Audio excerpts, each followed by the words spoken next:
সহজ আলোচনা খুব শর্টকাটে শেষ করব। 3টা সমীকরণ লিওনেল মেসির সামনে, যে আলোচনাটা গতকালকে মানে গত রাতে যেই ম্যাচে মুখোমুখি হয়েছিল ফ্রান্স ইংল্যান্ড, এবং যেই ম্যাচে 10 গোল হয়েছিল, কিলিয়ান এমবাপ্পের গোলগুলো আসলে সবচেয়ে বেশি কাউন্টেবল হয়ে গেছে। কারণ কিলিয়ান এমবাপ্পে এবারের বিশ্বকাপে গতকালকে 2 গোল করার পরে তার নাম্বারস অফ গোল 10-এ নিয়ে গেছেন এবং একটা অ্যাসিস্ট রয়েছে। সো কিলিয়ান এমবাপ্পের এবারের বিশ্বকাপ অভিযান শেষ হয়েছে 10 গোল এবং 4 অ্যাসিস্ট নিয়ে। এই সংখ্যাটা অনেক বেশি ইম্পর্টেন্ট হয়ে গেছে বিফোর দ্য ফাইনাল, কারণ লিওনেল মেসি তার ক্যারিয়ারে, বিশ্বকাপ ক্যারিয়ারে 2বার গোল্ডেন বল পেলেও কখনোই গোল্ডেন বুটের দেখা পান নাই। এবারের বিশ্বকাপে সবসময় তিনি আসলে ওই চার্টে, মানে হাইয়েস্ট গোল করার যে চার্টটা রয়েছে সেখানটায় টপে ছিলেন। এমবাপ্পে তাকে 2 গোলে ছাড়িয়ে যাবার পরে লাস্ট যেই ম্যাচে লিওনেল মেসি নামবেন, সেই ম্যাচে আসলে তার সামনে ইকুয়েশনটা কি, to win the golden boot, সেটা নিয়ে আলোচনা। 3টা পয়েন্ট। আপনারা সবাই জানেন যে মেসি আর এমবাপ্পের গোল সংখ্যা কত। মেসি আর এমবাপ্পের গোল সংখ্যা হচ্ছে মেসির 8, এমবাপ্পের 10। তার মানে 2 গোলে এমবাপ্পে এগিয়ে। আবার অ্যাসিস্টের হিসাবটা যেহেতু ইম্পর্টেন্ট হয়ে যায়, সেই হিসাবে লিওনেল মেসি অ্যাসিস্ট করেছেন 4টা এবং এমবাপ্পেও গোল করতে সহযোগিতা করেছেন 4বার। তার মানে অ্যাসিস্ট এখানটায় কাউন্টেবল হচ্ছে না। এখন লিওনেল মেসিকে যদি এমবাপ্পেকে ক্রস করতে হয় নাম্বার অফ গোলসের দিক থেকে to win the golden boot, তাহলে কি করতে হবে? প্রথম যেটা খুবই সহজ কাজ, সেটা হচ্ছে, করাটা খুব কঠিন, লিওনেল মেসিকে হ্যাট্রিক করতে হবে। এবারের বিশ্বকাপে লিওনেল মেসি আলজেরিয়ার বিপক্ষে হ্যাট্রিক দিয়ে আসর শুরু করেছিলেন এবং সেটা এবারের আসরে প্রথম হ্যাট্রিক ছিল। এবং আজকের ম্যাচে, মানে শুরুটা তিনি হ্যাট্রিক দিয়ে করেছিলেন, শেষটাও যদি তিনি হ্যাট্রিক দিয়ে করে ফেলেন, স্পেনের বিপক্ষে যদি লিওনেল মেসি হ্যাট্রিক করেন, তাহলে কোনো ইকুয়েশন, কোনো সমীকরণ, কোনো হিসাব নিকাশ এখানটায় আসবে না। Lionel Messi directly will be the winner of the golden boot. 1 number সহজতম পয়েন্টটা বললাম, যেটা লিওনেল মেসি করতে পারে, এবং সেই কাজটা করতে পারলে লিওনেল মেসির জন্য গোল্ডেন বুট কনফার্ম।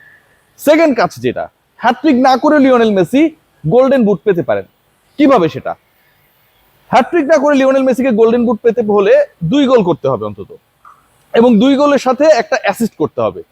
যখন 2 গোল করবেন, লিওনেল মেসির নাম্বার অফ গোলস কত হবে? নাম্বার অফ গোলস 10 হয়ে যাবে, কিলিয়ান এমবাপ্পের সমান। আর একটা অ্যাসিস্ট যদি তিনি আজকে করেন, মানে কাউকে দিয়ে একটা গোল করান, তাহলে তার নাম্বার অফ অ্যাসিস্ট, মানে অন্যকে দিয়ে গোল করানোর সংখ্যাটা হয়ে যাবে 5। এবং এই যে গোল সংখ্যা এমবাপ্পের সমান, কিন্তু অন্যকে গোল করানোর ক্ষেত্রে যে ভূমিকা, সেই ভূমিকায় তিনি একটায় এগিয়ে যাবেন। এমবাপ্পে 4 জনকে গোল করিয়েছেন, লিওনেল মেসি সেই ক্ষেত্রে একটা যদি আজকে অ্যাসিস্ট করেন 2 গোলের সাথে, তার নাম্বার অফ অ্যাসিস্ট হয়ে যাবে 5। সো যখন গোল সংখ্যা সমান হয়ে যাবে, অ্যাকর্ডিং টু দ্য ফিফাস বায়োলজি, তারা যেটা বলছে যে কোনো 2 জন পার্টিকুলার ফুটবলের গোল সংখ্যা যদি সমান হয়ে যায়, তখন কি হবে? তখন গোল্ডেন বুট কাকে দেওয়া হবে? 2 জনকে তো নিশ্চয়ই দেওয়া হবে না। তখন দেখা হবে যে ওই 2 জন ফুটবলের মধ্যে কে বেশি গোল করতে সহযোগিতা করেছে। সো লিওনেল মেসি আজকে 2 গোলের সাথে একটা অ্যাসিস্ট করলে লিওনেল মেসি আলটিমেটলি এমবাপ্পের থেকে এগিয়ে যাবেন। মানে এমবাপ্পে সবশেষ ম্যাচ খেলার আগে যে স্ট্যাটাসে ছিলেন, এবং সবশেষ ম্যাচে তো তিনি 2 গোলে এক অ্যাসিস্ট করেছেন, ওটার কারণেই তো মেসিকে ক্রস করে গেছেন। ঠিক একই কাজটা লিওনেল মেসিকে করতে হবে আজকের ম্যাচে, তাহলে স্ট্যাটাসটা লিওনেল মেসির এমবাপ্পের থেকে উপরে চলে যাবে নাম্বার অফ অ্যাসিস্টের হিসাবে। নাম্বার 3 যেই কাজটা, এটা আরো ডিফিকাল্ট। 769 মিনিটে লিওনেল মেসি এবং এমবাপ্পের মধ্যে একটা সমীকরণের বোঝাপড়া করতে হবে। এখন এই 769 মিনিটের হিসাবটা কি? কিলিয়ান এমবাপ্পে টোটাল যেই খেলাটা খেলেছেন এবারের বিশ্বকাপে ফ্রান্সের হয়ে, হি প্লেড 769 মিনিটস। এই 10টা গোল এবং 4টা অ্যাসিস্ট করার জন্য 769 মিনিট কিলিয়ান এমবাপ্পে মাঠে ছিলেন। লিওনেল মেসি মাঠে ছিলেন কতক্ষণ? লিওনেল মেসি 8 গোল এবং 4 অ্যাসিস্টের জন্য মাঠে ছিলেন 712 মিনিট।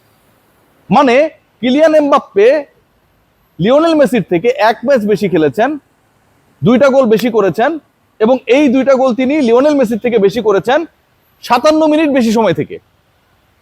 লিওনেল মেসি যদি আজকে কোনো অ্যাসিস্ট করতে না পারে, শুধু 2 গোল করে, তাতেও তিনি গোল্ডেন বুট পেয়ে যাবেন। সেক্ষেত্রে তাকে করতে হবে কি? তাকে 58 মিনিট যদি তিনি খেলে পারেন, তাহলে তো 770 মিনিট হয়ে যাবে। এমবাপ্পের থেকে তার মাঠে থাকার সংখ্যাটা বা হিসাবটা, অথবা মিনিট 1 মিনিট বেশি হয়ে যাবে।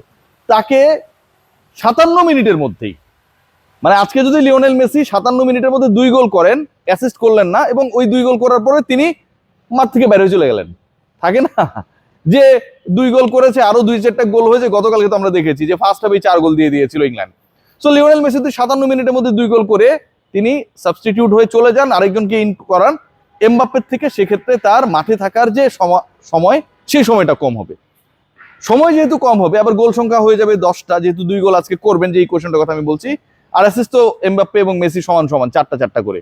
সো লিওনেল মেসি আলটিমেটলি এটা পেয়ে যাবেন, এই সমীকরণটা ভাই বাস্তবায়িত হবে না। কারণ আজকের এই ফাইনালে লিওনেল মেসির কাছে এমবাপ্পের কাছে যেমন থার্ড প্লেস নির্ধারণী ম্যাচটা অনেক বেশি গুরুত্বপূর্ণ ছিল, তিনি আসলে ওই সোনার স্যান্ডেলটা মানে জুতাটা পান কিনা, এই কারণে লিওনেল মেসির কাছে আজকের ম্যাচটা গুরুত্বপূর্ণ, তিনি ব্যাক টু ব্যাক আর্জেন্টিনাকে শিরোপা জেতাতে পারেন কিনা। সো ওই বুট তিনি পাইলেন কি পাইলেন না এটা নিয়ে আসলে Brazil fan, Portuguese fan, Switzerland fan, English fan এদের যতটা টেনশন, আমার কাছে মনে হয় আর্জেন্টাইন রিয়েল ফ্যান এবং লিওনেল মেসির ওই টেনশনটা নাই।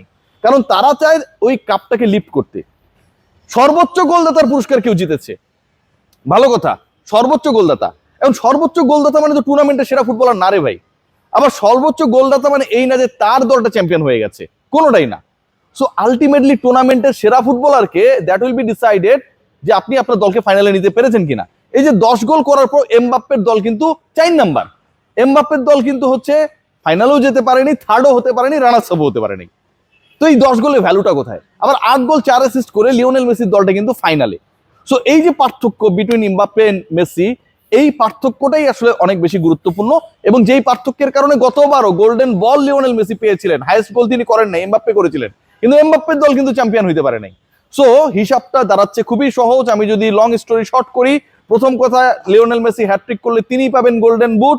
লিওনেল মেসি যদি 2 গোল করেন অথবা সাথে একটা অ্যাসিস্ট করেন তারপরেও তিনি পাবেন গোল্ডেন বুট, কারণ দুজনের গোল এমবাপ্পে মেসির 10টা হয়ে যাবে। অ্যাসিস্টের সংখ্যায় লিওনেল মেসি 5-এ চলে যাবেন, এমবাপ্পের 4টা। আর যদি লিওনেল মেসি কোনো অ্যাসিস্ট করতে না পারেন, 2 গোল করেন, তারপরেও তিনি পাবেন গোল্ডেন বুট, যদি সেক্ষেত্রে 56 মিনিটের মধ্যে 2টা গোল তিনি করে ফেলেন এবং 57 মিনিটের আগে তিনি মাঠ থেকে বের হয়ে যান। Let's see what happen. আজকের ম্যাচটা গুরুত্বপূর্ণ। অনেকে যারা মনে করছেন যে লিওনেল মেসি পারবে না, ভাই ফ্রান্সের বিপক্ষে সবচেয়ে যে বিশ্বকাপের ফাইনাল, সেখানটাও লিওনেল মেসি 2 গোল করেছিলেন, জোড়া গোল করেছিলেন। গত বিশ্বকাপ ফাইনালে 2 দল মিলে 6 গোল হয়েছিল। সো লিওনেল মেসি পারবে না এই যে চিন্তা যারা করেন, এই কথা যারা বলেন, আমার কাছে মনে হয় যে তারা আসলে অতীতটা খুব বেশি ঘাটানোর চেষ্টা করেন না, নাম্বার 1। নাম্বার 2 সেটা হচ্ছে যে যেই দলের বিপক্ষে, স্পেনের বিপক্ষে Lionel Messi is going to play his last match in the world cup, এখন পর্যন্ত প্রবাবল লাস্ট ম্যাচ বলা হচ্ছে, সেই স্পেনের বিপক্ষে বা স্পেনের যেই কৌশলের বিপক্ষে লিওনেল মেসি খেলবেন, সেই কৌশলের বিপক্ষে তো সবচেয়ে ওয়ার্ল্ডের সাকসেসফুল ফুটবলার তিনি। 474 গোল করেছেন, এটা স্প্যানিশ ফুটবলের ইতিহাসে, লা লিগার ইতিহাসে ইটস এ রেকর্ড। সো যেই ফুটবলার স্প্যানিশ ফুটবলে এতটা ডমিনেট করেছেন, Lionel Andres Messi, Lionel Messi হয়ে উঠেছেন, সেই ফুটবলার ওই একই ধাঁচের ফুটবলের এগেনস্টে আজকে গিয়ে ব্যর্থ হয়ে যাবেন, এই চিন্তা, এই ভাবনা, এই মাথার মধ্যে যে পোকাটা যাদের কাজ করে কামড়ায়, এটা নিয়ে আমি ডাউটফুল। মানে আপনি স্প্যানিশ ফুটবলে খেলেই সাকসেসফুল, আপনি সেই স্প্যানিশ ফুটবলের এগেনস্টে কিছু করতে পারবেন না, এরকম আমার কাছে মনে হয় না। সো লিওনেল মেসির জন্য চান্স রয়েছে, but the more important thing is that whether you are getting the golden boot or not, if you can win the trophy back to back 2022-এর পরে আরো একবার, তাহলে আর কোনো কিছু আসলে জয়ের প্রয়োজন পড়বে না। লিওনেল মেসি তার দল জান দিয়ে খেলে আর্জেন্টিনার জন্য এবং ফুটবলাররা জান দিয়ে খেলে লিওনেল মেসির জন্য। সো ওইটাই ম্যাটার করে, অন্য কোনো কিছু কে বল পাইলো কে বুট পাইলো সেটা ম্যাটার করে না। 1998-এর একটা এক্সাম্পল দিব, ক্রোয়েশিয়ার একজন ফুটবলার ছিলেন ডেভর সুকার, 5 না 6 গোল করে তিনি হচ্ছে হাইয়েস্ট গোলদাতা হয়ে গিয়েছিলেন।